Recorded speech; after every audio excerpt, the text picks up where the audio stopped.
किसी के कहने से आपका जीवन बदल सकता है क्या? हाँ, बदल सकता है। किसी के कहने से वो जो कह रहा है वो आपको सुनना पड़ेगा, और सुनने के बाद आप रिएक्ट दो या ना दो, आपका शरीर उस चीज़ पे रिएक्ट देगा ही देगा, ये फिक्स है। आप अपने आप को इस सिचुएशन में नहीं ला सकते हैं जब तक आप मेंटली स्टेबल नहीं हैं। आप भगवान बुद्ध की तरह कभी भी ध्यान नहीं कर सकते, कभी विवेकानंद की तरह नहीं कर सकते। हाँ, उनके एक लेवल तक जा सकते हो, लेकिन उतना कोई भी नहीं कर सकता, कोई भी नहीं। आज की दुनिया में कोई है ही नहीं ऐसा जो उतना लेवल, उस लेवल तक जा सकता है। लेकिन ऐसा नहीं है कि वो लेवल पाएंगे तभी हमारा जीवन सफल होगा। आप उनसे, उनके रास्ते पे चले, और उस रास्ते के किसी भी level, level 1, level 2, level 3, level 5, level 6, level 10 तक, मान लीजिए 1 से 10 तक उनका लेवल था, आप 1 भी पाएंगे तो भी आपका जीवन दृढ़ निश्चय करके बन सकता है। अब आपको अगर कोई कह देता है, आपको कोई कह देता है जा ना, तेरे बस की नहीं है, अरे तेरा ये डिसीजन गलत है। जैसे आपको कोई जॉब मिल रही थी, कहीं प्लेसमेंट मिल रही थी, ठीक, कॉलेज से कहीं प्लेसमेंट मिल रही है, आपने उस प्लेसमेंट को ग्रैब नहीं किया, पकड़ा नहीं, ज्वाइन नहीं किया, इस आशा में कि आप सरकारी गवर्नमेंट जेई बनेंगे, जूनियर इंजीनियर बनेंगे, गवर्नमेंट ऑफिसर बनेंगे, यूपीपीसीएस का एग्ज़ाम देंगे, डीएसपी बनेंगे, टीचर बनेंगे, एसएससी सीजीएल में इनकम टैक्स इंस्पेक्टर बनेंगे। कोई ना कोई आपकी ड्रीम थी, आपने वो जॉब नहीं पकड़ा। अब उस जॉब के लिए आपको 36 बार सुनना पड़ रहा है, आपके टीचर से, आपके कॉलेज के कलीग से, जो कॉलेज में आपके साथी हैं उनसे, परिवार से, माता पिता से, कि तुम्हारा ये डिसीजन गलत है, 4 पैसे आते हैं। अब वो जो ये कह रहे हैं, वो सब के सब एक भीड़ आपके ऊपर आक्रमण कर रही है, लेकिन आपको अकेला डट के खड़ा होना है और उन सब के डिसीजन को आपको गलत साबित करना है। और क्योंकि आपने वो डिसीजन लिया है, तो अब ये आपका कर्तव्य बनता है कि उस डिसीजन को आपको सही करने के लिए मेहनत, अथाह मेहनत, कड़ी मेहनत, दिन रात, सुबह शाम मेहनत करना ही पड़ेगा। आपने जो डिसीजन ले लिया, ले लिया। एक बार मैं कमिटमेंट कर देता हूँ तो फिर मैं अपने आप की भी नहीं सुनता। ये एटीट्यूड आपको आगे पहुँचा सकता है। नहीं तो आप आज कुछ सोचोगे, कल कुछ सोचोगे, परसों कुछ सोचोगे। आज आपने उसका सुना, कल उसका सुनोगे, परसों उसका सुनोगे। आज उसकी बातें अच्छी लगी, मज़ा आया, परसों किसी और की बातें सुनी, डिमोटिवेट हो गए, टेंशन में आ गए। आप कोई पुतला थोड़ी ना है। ये दुनिया, ये संसार, इस संसार में आपके माता पिता को भी इंक्लूड कर रहा हूँ, आपके भाई बहन को भी इंक्लूड कर रहा हूँ, आपके प्यार को भी इंक्लूड कर रहा हूँ, आपके सबको इंक्लूड कर रहा हूँ। जो भी आपसे रिश्ता रखते हैं वो सब आपसे तभी खुश होंगे, तभी आपकी वाहवाही करेंगे जब आप कुछ करके दिखाएंगे, जब आप ऊपर रहेंगे, लेवल में रहेंगे, जब आप किसी पोस्ट पे रहेंगे, कोई गवर्नमेंट सर्विस पे निकालेंगे, या किसी पीएसयू सेक्टर में किसी ओहदे पे रहेंगे, या अच्छा पैसा कमा रहे होंगे। तभी वो चीज़ अचीव कैसे होती है? मेहनत से। आपको उस चीज़ को पाने के दौरान जो रास्ता होता है ना, जो मेहनत करनी होती है, जो दिन रात पढ़ना होता है, उस रास्ते पे तो लाखों लोग मिलेंगे भटकाने के लिए। अरे ये मत कर, ये कर, ये मत कर, ये कर। एक सिंपल सा आईटीआई होता है 10वीं पास करने के बाद। उस आईटीआई में किस ट्रेड में जाना है, एक छोटा बच्चा 17-18 साल का, वो बेचारा 36 लोगों से पूछता है, और 36 लोग अलग अलग राय देते हैं। अरे यार इलेक्ट्रीशियन मत भरियो यार, उसका कोई स्कोप नहीं है। अरे फिटर मत भरियो, वो तो पुराना हो गया। उस ये मत करियो। मतलब कि हर इंसान अपनी अपनी राय दे रहा है। आपको क्या लगता है क्या सही है? सही सब कुछ है भाई। कोई भी ट्रेड जो तुझे मिल रही है पकड़ ले, कोई भी रास्ता तुझे मिल रहा है पकड़ ले। अभी क्या हो रहा है? रास्ता मिल रहा है लेकिन रास्ते पे चला ही नहीं जा रहा है। आपने जो डिसीजन लिया कि मैं ये नौकरी नहीं करूँगा, मैं प्लेसमेंट नहीं लूँगा, मैं तैयारी करूँगा, तो तैयारी कर ना, पढ़ ना, कौन मना कर रहा है? लड़ ना, दिन रात एक कर ना, उठा ना सिलेबस, लाना वो 8 किताब और पढ़ना शुरू करना। क्यों यूट्यूब के चक्कर में पढ़ा है? क्यों किसी के चक्कर में पढ़ा है? क्यों किसी की बातों को अपने दिल पे हावी होने दे रहा है? वो बोलेंगे, उनको करके दिखा ना। है हिम्मत? नहीं तो हिम्मत नहीं है तो सुन उनकी बातें, रिएक्ट कर उनकी बातों पे। एक रिएक्शन वाला मटेरियल बन जा तू भी, कि तू अपने माँ बाप का पैसा बर्बाद कर रही थी, कुछ नहीं हुआ तेरे से, बन तू। लेकिन अगर तेरे अंदर इंसानियत ज़िंदा है, तेरे अंदर वो तेरा वो सपना ज़िंदा है, तो तू कुछ कर, और कुछ ही करके कुछ कुछ कुछ कुछ कुछ कुछ करके तू बहुत आगे जाएगा। एक रात में सक्सेस मिलना बेकार चीज़ है। वो एक रात में कुछ भी नहीं बदल सकता, एक रात में कुछ भी नहीं सीखा जा सकता। एक छोटे छोटे छोटे छोटे छोटे छोटे छोटे छोटे कदम से बढ़ा जाता है और तब जाके हम कहीं पहुंचते हैं। और वो जो छोटे छोटे छोटे छोटे छोटे छोटे कदम बढ़ाने होते हैं ना, उसमें एंजाइटी, डिप्रेशन, 36 लोगों की बातें, ये सब भरी पड़ी हैं और यही आपको डिस्ट्रैक्ट करती हैं। आज मैं आपको कितनी भी बढ़िया बातें समझाऊं, ऐसे पढ़ना है बाबू, ये करना है बहन, ऐसे करना है, आपको सब समझ में आएगा। लेकिन मॉर्निंग होते होते आपको कोई ना कोई टकराएगा, कोई ना कोई वीडियोस आपके सामने आएगी, आपका ध्यान भटकेगा। क्यों? क्योंकि मेरी बात से इंस्टेंट रिजल्ट नहीं मिलेगा आपको ना। मैं कहता हूँ आप अगर बैंक की तैयारी कर रहे हैं, आपको मैथ पे ध्यान देना पड़ेगा, आपको कैलकुलेशन पे ध्यान देना पड़ेगा, आपको इंग्लिश अच्छे से पढ़नी पड़ेगी। अच्छे से का मतलब क्या? पूरा भरमांड पढ़ना पड़ेगा? आपको इंग्लिश में कोई पीएचडी करनी पड़ेगी? नहीं ना। आपको एक बेसिक सिलेबस जो उसमें दिया गया है, उस सिलेबस को समय दीजिए, 3 महीने, 4 महीने, 8 महीने, जैसी आपकी क्षमता है, जैसा आपका टारगेट है कि इस नौकरी को इस समय में इस तरीके से निकालना है और मुझे अपना जीवन बदलना है। वो टारगेट फिक्स करके लिख लेना है, कंप्यूटर में वॉलपेपर बना लेना है, दीवार पे चार्ट बना के लिख लेना है। अब उस टारगेट को लेके चलते रहो, उस सिलेबस को पढ़ो, उसके रिगार्डिंग प्रीवियस ईयर की किताब ले आओ, उस सवाल को लगाओ, बस। और क्या ही करना है। मेरे कहने से नहीं करोगे, लेकिन आप खुद से तो सोचो कि आपका जीवन बदलेगा। आपको मैथ नहीं आती, आपको नहीं आती है तो लड़ना भी तो आपको पड़ेगा।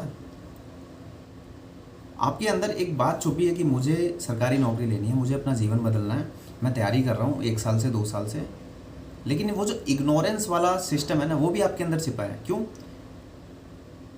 नेग्लिजेंस जिसको बोलते हैं ना, अनदेखा करना, वो भी आपके अंदर छुपा है। वो कब होता है? डिमोटिवेशन, चीज़ों का ना आना, मुश्किल लगना चाहिए, लेकिन ये सब भी है आपके पास और आप दोनों को एक साथ लेके चलते हो। रात में पढ़ूंगा, अच्छे से पढ़ूंगा, खाना खा लेता हूँ, मैथ नहीं आती, बढ़िया से मैं इनका लेक्चर देखूंगा, इनका कोर्स ले लूँगा, ये किताब ले आऊँगा। लेकिन जब चीज़ें समझ में नहीं आती तो इस्केपिज़म, आप वो इस्केप करना शुरू कर देते हैं। इस्केप मतलब उसको त्यागना, छोड़ना। और आपको पता है कि मैं त्याग रहा हूँ, ये गलत कर रहा हूँ, लेकिन फिर भी आप पड़े हुए हो बिस्तर पर। जो कमी है, जो बीमारी है, सही में अगर आपका सर दर्द हो रहा होगा, आपको कोई बीमारी लगी होगी, तो आप उसका इलाज करोगे ना भाई, एक अच्छा जीवन जीने के लिए। क्योंकि उस टाइम पेन होता है ना शरीर में। ये जो पढ़ाई वाली चीज़ है ना, ये तत्काल में पेन नहीं देती हैं, तत्काल में पेन नहीं देती। आप एस्केप करके खुश रह सकते हैं और अपने आप को झूठ के बहकावे में बना सकते हैं, नहीं कर लूँगा, नहीं कर लूँगा। करने पे उतर आओगे ना तो समय कम पड़ जाएगा, ये भूख मिटेगी नहीं। कंपटीशन, रेलवे का एग्ज़ाम, बैंक का एग्ज़ाम, एसएससी का एग्ज़ाम, इसके सवाल बनाने लगोगे ना, जब इसमें घुस जाओगे, जब अपने आप को रैंक 1, रैंक 2, रैंक 3 की होड़ में देखोगे, जब किसी ऑनलाइन मॉक को लगाओगे और वहाँ पे आपको 100, 50, 80, 20, 70 की रैंक में आओगे ना, तब आपको होड़ मचेगी। फिर आपको ये टेंशन नहीं होगा कि मेरी नौकरी लगेगी नहीं लगेगी, फिर आपको ये होगा कि बस मुझे पूरे में से पूरा करना है। आज बहुत सारे लोग मैथ से परेशान हैं। अभी रेलवे एनटीपीसी का फॉर्म आया है, मैं देख रहा हूँ कि बहुत होड़ मची है, कहाँ से भरे कहाँ से भरे। अरे भाई, मेहनत करने के लिए तैयार है तो तू अपने घर के पास का जो सबसे नियरेस्ट जोन है तो उसमें भरना। तू वैकेंसी क्यों देखता है? ये डर, ये भय क्यों है? ये भय इसलिए कि आप मेहनत नहीं करना चाहते हैं। एक बार खुले दिल से खड़े हो जाओ, खुले दिल से खड़े हो जाओ। आप एक जंगल में हो और आपके सामने आपका दुश्मन एक शेर है, उससे जितना भागोगे वो उतना आपको नुकसान पहुंचाएगा और एक दिन आपको खा जाएगा। लेकिन एक ऐसा इंसान बनो कि खड़े हो जाओ डट के, जो भी मिलता है, डंडा ले लो, पत्थर ले लो, आग जला लो, कुछ भी, चिल्ला दो, खड़े हो जाओ उसके सामने। बस उस दिन देखना कि आपका डर खत्म होके उसको डर लगना शुरू हो जाएगा। तो ये ज़िंदगी भी ऐसी है, किसी के कहने से मत बदलो अपने आप को, अपने आप को बदलो अपने अंदर की आत्मा से। किसी ने कुछ कह दिया, दिल पे मत लो, वो करके दिखाना है। वो बेइज्जती, जो बेइज्जती होती है ना कि तेरे से नहीं होगा, वो बदलेगा। तू छोटे छोटे कदम कर, तो तू दिन रात एक कर, तो तू थोड़ा थोड़ा पढ़, तो तेरे से नहीं होता कुछ भी, ठीक है, नहीं होता, फिर से शुरू करेंगे, फिर से रिपेयर करेंगे। चीज़ों को रिपेयर करने की क्षमता बनाए रख, उसको मरने मत दे, नहीं तो वो मर गया ना तो तू ख़त्म हो जाएगा, तेरे सपने पूरे नहीं होंगे। वो वाइट कलर की स्कॉर्पियो ख़रीदनी है, वो ट्रैक्टर ख़रीदना है गाँव में, वो मम्मी के लिए साड़ी ख़रीदनी है, वो बहन के लिए गहने बनवाने हैं, जिससे मैं प्यार करता हूँ उससे शादी करनी है, एक अच्छा सा किचन बनाना है, किचन के अंदर ढेर सारा राशन हो, कोई कमी नहीं हो खाने की, माँ बाप को सारी ऐशो आराम देनी है। वो कब होगा?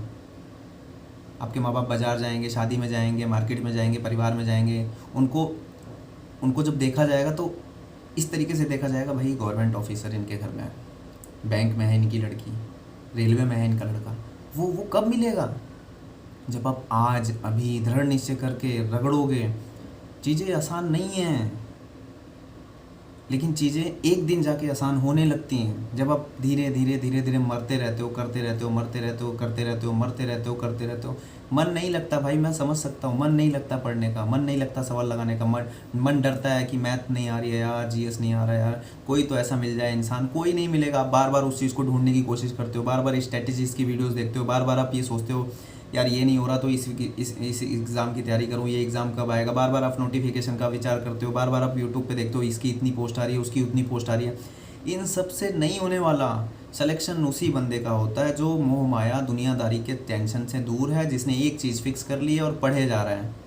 उसको ये डर ये भय नहीं है कि मेरा सिलेक्शन नहीं होगा, मेरा ये नहीं होगा। उसको ये पड़ी है कि मुझे ज़्यादा से ज़्यादा करना है, बस अपने आप को इस चीज़ में इन्वॉल्व रखना है। मैं इस चीज़ से जुड़ा रहूँगा। लोग शादी में जाते हैं, लोग पार्टी में जाते हैं, लोग हैप्पी बर्थडे मनाते हैं, लेकिन वो इंसान उस चीज़ में सजग रहता है, लगे रहता है। क्यों? क्योंकि उसको पता है ये थोड़ा थोड़ा थोड़ा थोड़ा कंपाउंड होगा। कंपाउंड मतलब चक्रवर्ती की तरह काम करेगा। आज आप 2-2 घंटा करके अगर लगातार 30 दिन पढ़ोगे, आप 30वें दिन खुद आपको नज़र आएगा कि यार मैं चेंज हो गया। आज आपका जो सबसे कठिन विषय है, आप मान लो कि आप बैंक की तैयारी करते हो, आपको मैथ नहीं आता, लेकिन बैंक में खुद पढ़े हो, आप उस मैथ विषय को 2-2 घंटा दो, बस 30 दिन दो, लेकिन एक दिन, एक हफ्ता, 10 दिन में कुछ नहीं उखड़ेगा, कुछ भी नहीं उखड़ेगा, एक पॉइंट एक भी नहीं आपको दिखेगा। लेकिन हाँ, 30 दिन करोगे आपको दिखेगा, आपको समझ में आएगा।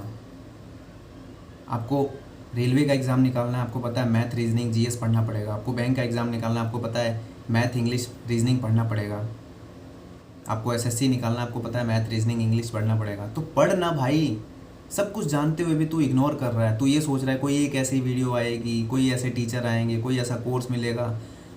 नहीं है भाई, नहीं है, नहीं है। जो है तू है, जो है तेरे पास, जो संसाधन है, बस इसी से तू खेल कर सकता है। ये दुनिया बहुत बेकार है। ये दुनिया भाई, नहीं कर पाया ना तो वो गाली, वो टेंशन, वो एंजाइटी जो अभी हो रही है ना, ये कुछ नहीं है उसके सामने।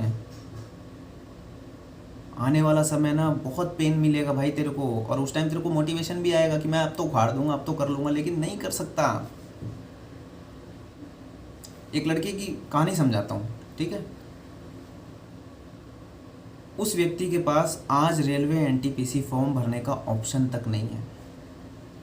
बंदे को दुनिया भर की जीएस आती है, दुनिया भर का मैथ आता है, लेकिन कुछ कुछ गलतियाँ करते करते करते करते वो आज इस हालात पे आ गया कि वो एनटीपीसी का फॉर्म नहीं भर सकता। वो आज इंसान रेलवे ग्रुप डी के आशा पे बैठा है कि उसमें 3-4 साल की छूट मिल जाए तो मैं भर पाऊँगा। सोचो उसको कितना पेन हो रहा होगा। आज वो ये बता रहा है कि यार मैं 100 में से मैं 90 करूँगा, बस मेरे को फॉर्म भरने का मौका मिल जाए। भाई मैं 90 लाऊंगा तो मुझे नौकरी देना, नहीं लाऊंगा मत देना, बस एक बार फॉर्म भरने का मौका मिल जाए। सोचो आपके साथ वो स्थिति आएगी। अगर आप आज नहीं करोगे, कल आपको सब कुछ आएगा, लेकिन आपके पास टाइम नहीं होगा, एलिजिबिलिटी ख़त्म हो जाएगी। तो क्यों नहीं आज जब आपके पास एलिजिबिलिटी है, एक आखिरी लड़ाई, एक आखिरी गेम, एक आखिरी खेल शुरू करते हैं। ज़िंदगी भर की लड़ाई नहीं है, ज़िंदगी भर आपको इस तरीके से मरना नहीं है, ज़िंदगी भर आपको इस हिस्ट्री, पॉलिटी, जियोग्राफी, ये वीडियो, ये फॉर्म ज़िंदगी भर नहीं करना। केवल एक फॉर्म शिद्दत से, केवल एक बार 8 महीने 6 महीने शिद्दत से समर्पित करके अपने आप को माता पिता का, भगवान का आशीर्वाद लेके, अपने कॉलोनी, अपने शहर में जो मंदिर है वहाँ जाके पूजा करके, गुरुद्वारे में जाके पूजा करके, आप मस्जिद में हो, मस्जिद में जाके आप अपने ईश्वर से बोल सकते हो कि बस भगवान इस बार मुझे इतनी शक्ति दो, मुझे नौकरी आपसे नहीं चाहिए, मैं नौकरी अपने से निकालूंगा, बस मुझे शक्ति दो, मुझे प्रेरणा दो कि मैं गलत चीज़ों पे ना फंसूँ, अपना समय ना बर्बाद करूँ, यूट्यूब पे स्क्रॉल ना करूँ, फ़ोन को ज़्यादा ना चलाऊँ, माता पिता की बातों का बुरा ना मानूँ, कोई कुछ कह दे उस पर मैं रिएक्ट ना करूँ। मुझे केवल अपना एक सिद्धांत दिखे, भाई पढ़ना है, भाई पढ़ना है, भाई पढ़ना है। उसके बाद क्या मिलेगा? भाई नौकरी मिलेगी। कैसी मिलेगी? भाई सरकारी आई कार्ड होगा, महीने में सैलरी आएगी, मेरा घर होगा, मेरे पास एक वाइट कलर की कार होगी, मेरे पापा के हाथ में एक सोने की घड़ी होगी, मेरे मम्मी के गले में एक सोने की चैन होगी, मेरी बहन की एक अच्छी जगह शादी होगी, मैं अपनी शादी जिससे प्यार कर रहा हूँ, जिससे प्यार कर रही हूँ, मैं जिससे प्यार करती हूँ, सॉरी, मैं उससे शादी कर सकती हूँ। मेरे पास खुद की स्कूटी होगी, मैं टीचर बनूंगी तो स्कूटी से जाऊंगी, कार से जाऊंगी। यार सब कुछ पॉसिबल है, सब कुछ, सब कुछ। एक अच्छे जीवन के लिए आपको क्या चाहिए? अच्छे कपड़े, अच्छा घर, अच्छी गाड़ी, अच्छा बैंक बैलेंस, खाना पीना, अच्छा किचन, अच्छा सब कुछ अच्छा मिलेगा भाई। एक अच्छे शहर में आपका घर, सब मिलेगा। बस एक बार शिद्दत से मेहनत कर ले भाई, आज ठान ले। मेरी बात तेरे को समझ में आ गई होगी। और इस वीडियो को मैं किसी एक स्पेशल बंदे के लिए भी बना रहा हूँ, जिसने अभी रिसेंट अभी कमेंट किया था। एक कॉलेज के प्लेसमेंट में उसका हो रहा था, उसने प्लेसमेंट ज्वाइन नहीं की और उसके बाद वो सरकारी नौकरी के क्षेत्र में आई, लेकिन अभी तक सिलेक्शन नहीं हुआ। तो मैं उससे भी कह रहा हूँ कि प्लीज़ भूल जाओ, किसी की बातों को रिएक्ट मत होने दो। डिसीजन आपने लिया है, उस डिसीजन को सही करने के लिए लड़ो। अब लड़ो, नहीं तो ऐसे तो आपके कोई भी डिसीजन सही नहीं होंगे। आप अगर ये करोगे तो भी लोग आपको बुल करेंगे, आपको पोक करेंगे, आपको कहेंगे कि अरे जैसे हाँ बड़ा तू ये कर रहा है। आप ये छोड़ के वो करोगे तो भी कहेंगे। तो इसलिए जो आपका डिसीजन है, चाहे वो कुछ भी हो, चाहे लेफ़्ट हो चाहे राइट हो, आपका डिसीजन है, आपने लिया है, आपको ही करना है। जीवन का एक पड़ाव आता है गवर्नमेंट हॉस्पिटल में। आप एक बार सजग होके, अच्छे होके एक बार घूम के आना गवर्नमेंट हॉस्पिटल के इमरजेंसी वार्ड में, आपको दुनिया की सच्चाई दिख जाएगी। पैसे के अभाव में लोग वहाँ एक दूसरी दुनिया में जा रहे होते हैं। वहाँ देख के आपको आंसू आएगा, करुणा के आंसू आएंगे। आपको लगेगा आप अपनी जेब से पैसा दे दो यार। लेकिन वो स्थिति कब आती है? वो स्थिति एक दिन में नहीं आती कि लोग मर रहे होते हैं पैसे के अभाव में। वो धीरे धीरे आती है, जब हम पढ़ते नहीं हैं, हम अच्छा काम नहीं करते हैं, हमारे पास समय, हमारे माँ बाप ने हमको समय दिया, हमको पढ़ाया। आखिर क्यों पढ़ाया 12वीं तक? क्यों हमें कॉलेज करवाया? क्यों हमें BA करवाया? क्यों हमें BTech करवाया? क्यों हमें BSc करवाया? क्यों? जब नहीं करना था, जब बिज़नेस ही करना था तो करो ना शुरू से ही। जिसने पढ़ाई नहीं करी, 10वीं तक भी नहीं गया, लेकिन बिज़नेस कर रहा है, बढ़िया चल रहा है उसका जीवन। आखिर आपने 12वीं पास क्यों किया? एक ड्रीम के साथ किया ना। आपने कॉलेज क्यों किया? एक ड्रीम के साथ किया ना कि टीचर बनेंगे, ये बनेंगे, वो बनेंगे। तो पूरा कर ना। अब समय आ गया है। आप अपने सवाल नीचे कमेंट में कर सकते हैं। आपके कोई भी पेन, कोई भी दुख कैसा भी हो, आपको किसी की याद आ रही है, आप पढ़ नहीं पा रहे हो, आपको मैथ नहीं आता, मैथ को लेके बहुत ज़्यादा आया है, तो मैं इसका भी दर्द आपको दूर करूँगा। अगर आपको तत्काल में मैथ से रिलीफ चाहिए, मेरे ही चैनल पे 2-3 साल पहले मैंने वीडियोस डाली है मैथ को पढ़ने का सीक्वेंस। आप केवल उस एक वीडियो को देख लो, वो सीक्वेंस, उसको देख के बहुत सारे लोगों ने अपना सिलेक्शन लिया है। आप भी ले सकते हो। तो फिलहाल के लिए उस वीडियो को देख लो। उसी तरीके से, उसी पूरे प्रोसेस को अच्छे से मैं बना के मैं वीडियो के फॉर्मेट में आपको दे दूँगा, जल्दी ही दूँगा। तो आप अपने सवाल नीचे कमेंट कर सकते हो। और मेरी कोई भी बात बुरी लगी हो तो उसके लिए सॉरी एंड थैंक यू।